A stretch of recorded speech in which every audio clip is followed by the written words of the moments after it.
মা 9 মাস পেটে রাখে, বাবা 25 বছর মাথার উপর রাখে।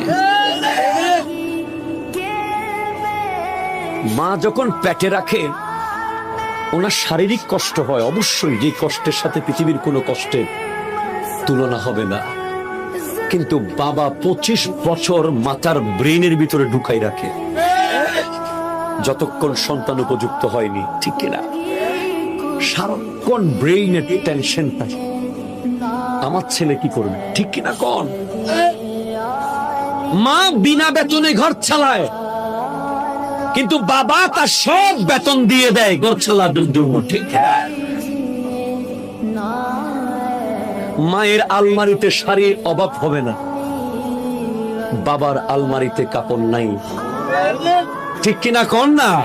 কারণ মাকে ছেলেও দে, স্বামীও দে, বোনও দে, মেয়েও দে, মেয়ের জামাইও দে, ঠিক কিনা কোন? কিন্তু বেচারা বাবা জুতার দোকানে ঢুকে ছেঁড়া জুতা লুকিয়ে